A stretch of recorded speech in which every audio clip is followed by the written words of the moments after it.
اس نے تیزی سے رخ موڑ لیا تھا۔ سیدھا ہوتا وہ آہستگی سے وہاں سے اٹھتا باہر نکل گیا تھا۔ اس کے جانے کے بعد اس نے ایک گہری سانس خارج کرتے احتیاط سے انس کو اٹھایا تھا۔ بیڈ کی طرف بڑھتے ہوئے اس کے قدم بھلے بوجھل تھے مگر دل کی غفلت اب پہلے سے نہیں رہی تھی۔ شہر واپس جانے کے بعد اس کا نئے سرے سے مہرو سے رابطہ جڑا تھا۔ وہ روز اسے کال کرتا تھا، معمول کی باتیں، انس کے بارے میں بہت ساری باتیں کرتے تھے۔ وہ بھولے سے بھی اس طرف نہیں جاتی تھی جہاں وہ امید کی ڈور تھامے کھڑا تھا۔ کبھی کبھی وہ اسے چھیڑتا تھا، اب نہیں پوچھو گی میں واپس کب آؤں گا؟ لہجے میں سلگتے جذبوں کی آنچ لیے کہتا تھا۔ اس کا دل زور سے دھڑک جایا کرتا تھا مگر وہ انجان بن جایا کرتی تھی۔ آپ کا اپنا گھر ہے ضامن شاہ، جب جی چاہے چلے آئیے گا۔ وہ سادگی سے اتنا ہی کہتی تو ضامن شاہ ہنس دیا کرتا تھا۔ نہیں، اس بار تم بلاؤ گی تب ہی آؤں گا۔ وہ بازد ہوتا، آگے سے خاموشی اختیار کر لیتی۔ گھر میں سب اس کی اتنی لمبی غیر حاضری کو لے کر اچنبھے میں تھے، یہاں تک کہ زہرا شاہ نے اس سے کہا تھا وہ شہر چلی جائے۔ ویسے بھی کافی مہینوں سے یہ بات گھر میں زیر بحث تھی کہ مہرمہ کو اب ضامن کے ساتھ ہی رہنا چاہیے۔ تبریز شاہ نے خود ضامن سے کہا تھا، بدلے میں اس نے یہ فیصلہ مہرمہ پر چھوڑ دیا تھا۔ وہ چاہتا تھا وہ مکمل رضامندی سے اس کے ساتھ آئے، نہ کہ اس کے گھر والوں کے کہنے پر۔ یہی سوچ کر سب گھر والے بھی خاموش ہو گئے تھے۔ ضامن اور مہرمہ کے صلح کے بارے میں سب جانتے ہی تھے، اسی لیے کسی حد تک مطمئن تھے۔ زہرا شاہ کے کہنے پر مہرمہ نے بنا کسی حیل و حجت کے حامی بھر لی تھی۔ اگلی صبح وہ سب کی دعاؤں کے زیر سایہ انس کو لے کر حاطب کے ساتھ شہر روانہ ہوئی تھی۔ گھر میں کسی نے بھی ضامن کو اس کی آمد کی اطلاع نہیں کی تھی۔ وہ خود بھی دوران سفر اس کے اچانک خود کے سامنا پا کر ملنے والے رد عمل کا سوچ کر مسرور تھی۔ اس نے کہا تھا وہ اس کا انتظار کرے گا اور وہ اپنی بات پر قائم رہا تھا۔ وہ جانتی تھی وہ کیا چاہتا ہے مگر پھر بھی ضامن شاہ اس کی چاہت کے احترام میں پیچھے ہٹ گیا تھا تو مہرمہ شاہ نے بھی اسے صرف 3 ماہ کا انتظار کروایا تھا۔ اس نے زیادہ اس کے معاملے میں کٹھور وہ ہو بھی نہیں سکتی تھی۔ سرپرائز کے چکر میں انہوں نے ضامن کو اطلاع نہیں کی تھی تو اب چونکہ حاطب پہلی بار وہاں آیا تھا اسی لیے بنگلہ ڈھونڈنے میں کچھ وقت کا سامنا کرنا پڑا تھا۔ جس وقت ان کی گاڑی اس کے رہائشی بنگلے کے سامنے آ کر رکی تھی شام کے سائے گہرے ہو چکے تھے۔ حاطب چوکیدار سے بات کر رہا تھا۔ کچھ دیر بعد دروازہ کھول دیا گیا تھا۔ پورچ میں ضامن کھڑا حیرت و خوشی کی ملی جلی کیفیت میں گاڑی رکنے پر آگے بڑھا تھا۔ حاطب سے بغل گیر ہوتے وہ بنا بتائے آنے کا شکوہ کر رہا تھا مگر نظریں گاڑی سے اترتی سیاہ چادر میں لپٹی مہرمہ اور اس کی گود میں موجود انس پر تھیں۔ حاطب سے حال احوال پوچھ کر وہ اس کی جانب بڑھا تھا جو کچھ نروس سی کھڑی تھی۔ مہرمہ کا سامان نکال کر ان دونوں کی طرف سے بے خبری کا تاثر دیتے حاطب اندر کی جانب بڑھ گیا تھا۔ پاس آتے ہوئے انس کو اس کی گود سے لیتے وہ اس کا حال پوچھ رہا تھا جو اپنی گھبراہٹ پر قابو پانے نارمل ہونے کی کوشش کر رہی تھی۔ پورا راستہ وہ اس کا ری ایکشن سوچ کر ہز اٹھاتی رہی تھی مگر یہاں آ کر اپنی غیر ہوتی حالت پر اسے اب خود ہی ہنسی آنے لگی تھی۔ اس کی ہمراہی میں وہ اندر کی جانب بڑھی تھی۔ ریفریشمنٹ کے بعد ضامن نے اسے پورا گھر دکھایا تھا۔ رات کا کھانا ہوٹل سے منگوا لیا گیا تھا۔ حاطب کو کھاتے ساتھ ہی اپنے لیے مختص کے کمرے کی جانب بڑھ گیا تھا۔ صبح اسے واپس بھی جانا تھا البتہ مہرمہ انس کو سلا کر باہر لان میں آ گئی تھی۔ موسم صاف تھا مگر کہیں کہیں چھوٹے چھوٹے بادل سیاہ آسمان پر ہوا خوری کے لیے جیسے نکل پڑے تھے۔ تاروں سے سجا آسمان اور اس پر تیرتا چاند آج سب نیا نیا لگ رہا تھا۔ کچھ دیر ٹہلنے کے بعد وہ دروازے سے باہر بنی سیڑھیوں پر بیٹھتے اسے اپنے پیچھے قدموں کی چاپ سنائی دی تھی۔ بنا مڑے ہی وہ جانتی تھی کہ آنے والا کون ہے، اسی لیے یوں ہی گھٹنوں پر بازو لپیٹے بیٹھی رہی۔ جب وہ ساتھ آ کر بیٹھا، نیوی بلو کلر کا کرتا شلوار میں ملبوس، اپنے مخصوص کلون کی بھینی سی خوشبو لیے تر و تازہ اور قدرے مسرور سا۔ حیرت انگیز طور پر مہرمہ نے بھی نیوی بلو اور وائٹ سوٹ پہن رکھا تھا جیسے دونوں نے پہلے سے طے کر رکھا ہو۔ کھانے کی ٹیبل پر حاطب تک نے اس بات پر انہیں چھیڑا تھا، بھائی ہمیں تو سختی سے آرڈر کیا گیا تھا کہ ضامن کو آنے کے بارے میں کچھ نہیں بتایا جائے اور خود ایسا لگ رہا ہے جیسے کلر تھیم بھی مل کر ڈیسائیڈ کی گئی ہے۔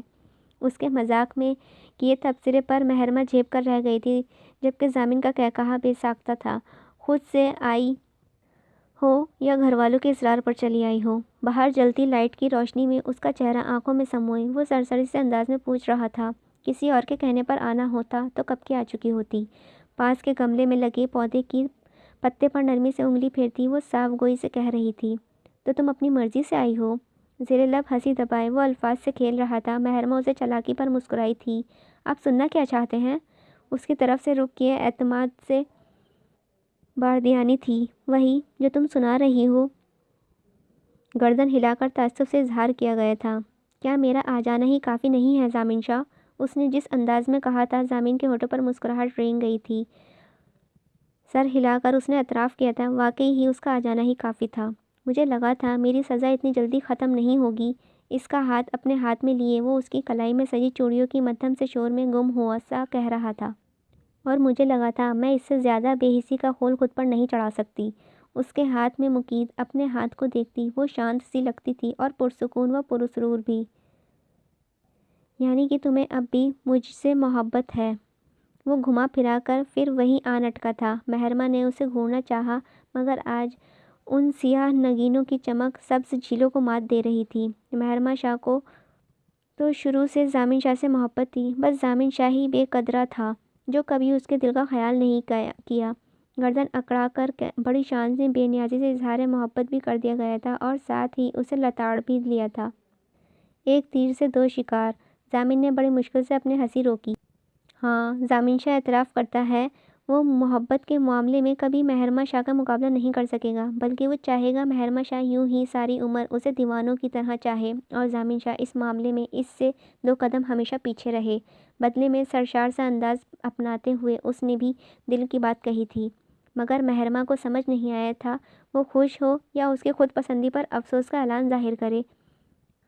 اسے متصافنہ نظروں سے خود کو دیکھتے پا کر وہ ہنستا ہوا اٹھ کھڑا ہوا تھا، ساتھ ہی ہاتھ بڑھا کر اپنی کشادہ شفاف ہتھیلی اس کے سامنے پھیلائی تھی۔ کچھ دیر تھوڑی اٹھا کر اسے دیکھتی رہی، پھر پوری دل آمدگی سے اس کے ساتھ ہاتھ پر اپنا ہاتھ رکھ دیا تھا۔ اس کے ہاتھ پر اپنی گرفت مضبوط کرتے وہ اس کی طرف جھک کر کچھ کہتا ہوا اندر کی جانب بڑھا تھا، جس پر محرمہ نے افسوس سے گردن کو جنبش دی تھی۔ آسمان پر تیرتا ٹوٹا چاند انہیں دیکھ کر مسکرایا، بادلیوں کی اوٹ میں چھپتا چلا گیا تھا۔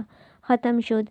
امید ہے آپ کو یہ ناول پسند آیا ہوگا۔ اگر پسند آیا ہو تو پلیز لائک کیجیے گا، اور آپ کو کیسا لگا پلیز ضرور بتائیے گا کمنٹ میں، اور میرے چینل کو سبسکرائب کیجیے گا۔ ملتے ہیں نیو ناول کے ساتھ، جب تک کے لیے اپنا دھیان رکھیے گا۔ اللہ حافظ۔